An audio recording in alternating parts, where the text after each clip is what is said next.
दोस्तों आज social media में ये कार्टून सबसे ज़्यादा सर्कुलेट हो रहा है, जिसमें एक तो हमारे महात्मा गांधी जी हैं और दूसरे देश के प्रधानमंत्री नरेंद्र मोदी जी हैं।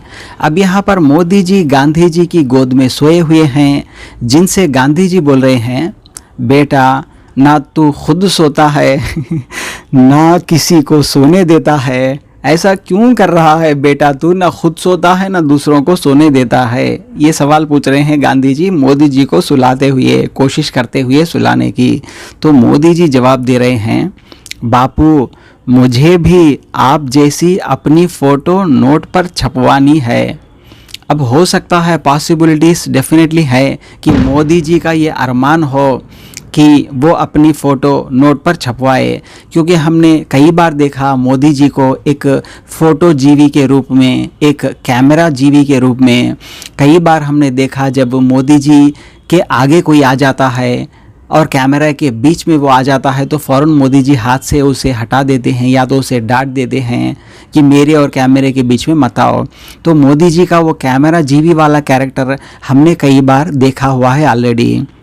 हर चुनाव में मोदी जी अपनी फ़ोटो लगाते हैं, चाहे वो स्टेट का एमएलए इलेक्शन भी क्यों ना हो, वो तो चीफ मिनिस्टर से ताल्लुक़ होता है, फिर भी मोदी जी एंट्री मारते हैं और उस चुनाव के एडवर्टाइजमेंट में जो है वो मोदी जी अपनी तस्वीर लगवाते हैं। यहाँ तक कि हमने देखा काउंसलर के भी इलेक्शंस में मोदी जी आकर प्रचार करते हैं और वहाँ भी वो एडवर्टाइजमेंट में अपनी फ़ोटो लगवाते हैं। अपनी मीडिया में भी, काउंसलर इलेक्शन में भी वहाँ पर मोदी जी के नाम पे ही वोट मांगा जाता है। यूट्यूब के थंबनेल्स पर भी गोदी मीडिया मोदी जी की फ़ोटो ही चिपकाती है।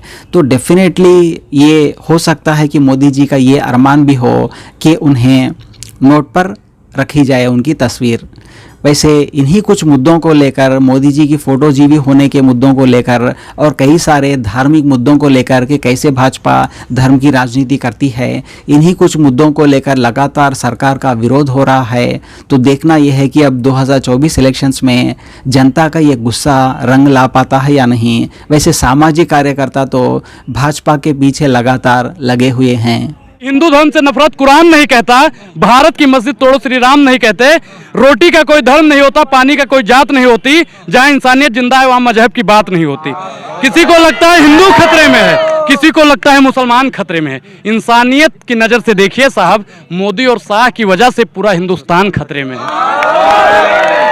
किसान अगर कह देता है तो उनको खालिस्तानी बोल दिया जाता है, अगर कोई मुसलमान अपने हक अधिकार की बात कर देता है तो उनको पाकिस्तानी बोल दिया जाता है, दलित पिछड़ा आदिवासी बोल देता है तो उनको नक्सलवादी कह देने का काम करता है। इस देश में 5 किलो राशन साहब बांटा जा रहा है, राशन से काम होने वाला नहीं है। हमको शिक्षा दे दीजिए, हम रोजगार भी ले लेंगे और राशन भी ले लेंगे।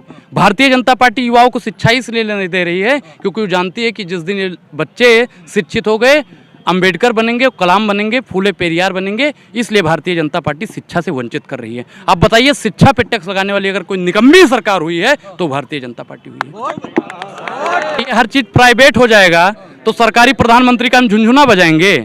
जब नहीं रहेगा एयर इंडिया तो क्या करेंगे ज्योतिरादित्य सिंधिया? अरे भैया, जब एयर इंडिया नहीं रहेगा तो ज्योतिरादित्य सिंधिया की क्या जरूरत है? 24 में नहीं चाहते, रेलवे नहीं रहेगा तो रेल मिनिस्टर का क्या हो सकता है भाई? 24 में नहीं चाहते। हर चीज प्राइवेट हो जाएगा तो सरकारी प्रधानमंत्री की आवश्यकता हमको नहीं है। बहुत हुई महंगाई की मार नहीं चाहिए भाजपा सरकार। तीसरी बार नहीं चाहते हैं। भाजपा हटाओ, देश बचाओ, देश का होगा बेड़ा पार। अंग्रेजों से ज्यादा किए भाजपा ने अत्याचार, अंग्रेजों से ज्यादा अत्याचार। बिल्कुल। वो गुलाम था भाई, उस समय गुलामी की दिशा में हम लोग जी रहे थे। अभी तो स्वतंत्र है ना, बोल पा रहे हैं ना। तब हमारा देश गुलाम था, आज मानसिक रूप से गुलाम बना दिया गया है। ये कैसे मानसिक रूप से कैसे गुलाम बना दिया? आप बताइए कि नमक पे टैक्स लगा था अंग्रेजी हुकूमत पे, गांधी जी ने आंदोलन कर दिया। दूध, दही, रबड़ी, मक्खन, हर चीज पे टैक्स लग गया, यहाँ तक कफन पे भी टैक्स लग गया है। और आज के दौर में कोई बोल नहीं रहा है तो मानसिक रूप से गुलाम कर दिया है कि नहीं कर दिया है? बताइए। हूँ करने से भाई काम नहीं चलता है, हूँ करने से काम नहीं चलता है, बोलना पड़ेगा। बोलता हुआ है जिनमें जान होती है, अकड़ तो मुर्दों की पहचान होती है। तो बोला करिए साहब। राजा जब अंधा हो जाए, राजा जब अंधा हो जाए, सेवा जब धंधा हो जाए, तो युग कभी मत समझो खुद को निर्बल या कमजोर। चौराहे पर अभय पुकारो चोर चोर चोर। तो चोर को चोर बोलिएगा साहब। लगता है चोर हैं। बिल्कुल चोर हैं। गुलाम कह रहे हो चोर हैं भाई, जो अपनी पत्नी का गहना चुरा के भागा हो, हैं, जो घर से चोरी करके भागा हो, उसको चोर नहीं बोलेंगे तो क्या बोलेंगे जी?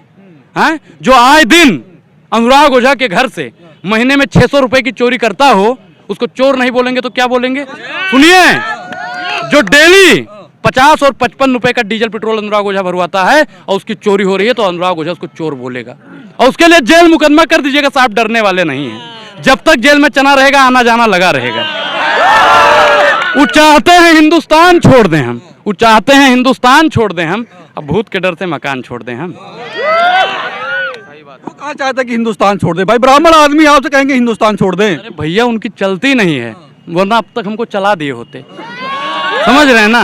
वो तो अनुराग ओझा नाम है, आसिफ नाम होता तो अब तक पता नहीं अनुराग कहाँ पहुंच जाता। नरेंद्र मोदी भी कान खोल के सुन ले, हर एक जुल्म का हिसाब लिया, जितना प्रताड़ना दी है आपने, हर एक जुल्म का हिसाब होगा। जनता साथ है, कहाँ जुर्म कर रहे हैं, किसके साथ करें? भ्रष्टाचारियों को नहीं बख्शा जाएगा, भ्रष्टाचार के खिलाफ है हम, वही तो कर रहे हैं। बात की आप बताइए कि अजीत दादा भ्रष्टाचारी थे, हम नहीं कहते हैं, नरेंद्र मोदी जी कहा करते थे। ठीक, पार्टी में गए तो सदाचारी हैं भैया। हेमंत बिस्व शर्मा भ्रष्टाचारी हुआ करते थे, हम नहीं कहते हैं, जैसा का पापा ने बोला था। ठीक, और जैसे ही बीजेपी का पट्टा ओढ़ा तैसे वो सदाचारी हो गए। अनुराग ओझा भी बोल रहा है ना, कल अमित शाह जी के पास, अमित शाह जी हम बीजेपी की सदस्यता लेना। अरे अनुराग ओझा तो सदाचारी है भैया, मतलब अनुराग ओझा को सदाचारी बना देगा। ये बीजेपी की गलत नीति है। वॉशिंग मशीन वो है नहीं कि एक गाना आया था 1900 के दशक में कि राम तेरी गंगा मैली हो गई पापियों के पाप धोते धोते। 2014 के बाद में गाना आया कि मोदी तेरी भाजपा मैली हो गई भ्रष्टाचारियों के भ्रष्टाचार धोते धोते। एक घड़ी आता था उसमें लिखा रहता था पहले इस्तेमाल करें फिर विश्वास करें। अब भाजपा के पास में कौन सा डिटर्जेंट है साहब कि पहले इस्तेमाल करें फिर विश्वास करें?